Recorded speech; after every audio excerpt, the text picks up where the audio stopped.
Period. Hello everyone, back again, Day of Reckoning 2 match. We got Undertaker and Batista. I thought I put it down as a last man standing, but I do not know if it actually went through because it didn't specify. So we shall see. I'm listening to some WWE SummerSlam 2024 predictions. So we'll see what ends up happening in this match. Thank you guys for checking out the video. I appreciate you. God bless. Have a good rest of the day. Thank you. On the Logan Paul podcast, maybe starting to plant the seeds for this. But again, I wouldn't hate it if it was Logan Paul versus Cena or Logan Paul versus Randy Orton. I'd be entirely okay with that as well. I'm going to get super funky with it here. I think that we could have a match for the World Heavyweight Championship between Jey Uso and Gunther. Something tells me that one of these two guys right here is going to be the World Heavyweight Champion going into SummerSlam. I wouldn't be surprised if Jey Uso is the champion. Maybe he wins at Backlash. Maybe he wins at a show after Backlash. Yeah, that is really reaching there. That's really lowering a lot of standards. Championship, maybe at Clash at the Castle or Bash in Berlin and goes into SummerSlam as the champion. I know people are into him, but I'm seeing on Monday Night Raw today after the draft. Jey Uso on Raw is the top babyface over there. That's what I'm seeing. And when I look at the top heel, it's probably Gunther as well. You can make a case for Gunther had a fit about losing that title in 666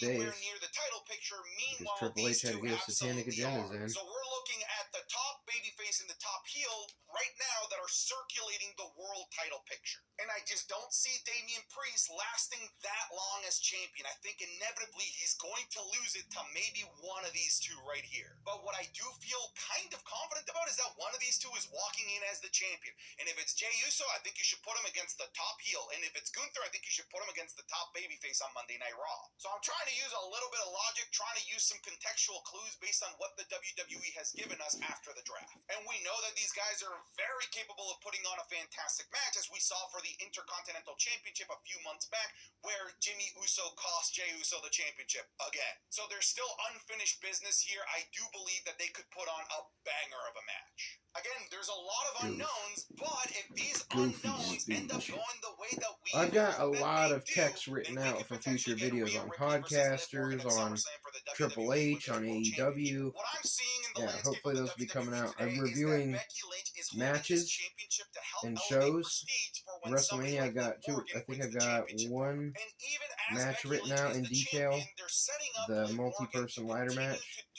Things that will hurt Rhea Ripley in the long run, maybe like stealing Dominic Mysterio. So if Rhea Ripley is able to come back from this injury that we don't really have too much information about, if she's able to come back by SummerSlam, she could come back to a WWE where Liv Morgan has taken her world championship that she never lost and has taken her Dom Dom. Just taking Dom Dom alone is worthy of putting that match at WrestleMania, but SummerSlam will do. Again, this all hinges on Rhea Ripley's timetable to return from this injury, but if she does return for SummerSlam, this is just too perfect of a match. I had originally predicted that it could be Rhea Ripley versus Charlotte Flair again, with Andrade having been on Monday Night Raw and Charlotte most likely coming back from injury before SummerSlam to be on the same brand as her husband Andrade. But now that Andrade has been sent over to SmackDown, I don't see that being a possibility anymore. I don't think that they would do a rematch between Rhea Ripley and Becky Lynch. I just think that this is the perfect feud that they've been setting up for. Charlotte Flair seems to be superhuman because she looks like she's ready to go yesterday from this knee injury. All of the videos that we're seeing, all of the updates that we're getting regarding this knee injury are all very positive, and it's all in line with her returning, maybe even well before SummerSlam. But in the meantime, while she's gone, WWE SmackDown is going through a great transitionary phase when it comes to the women's division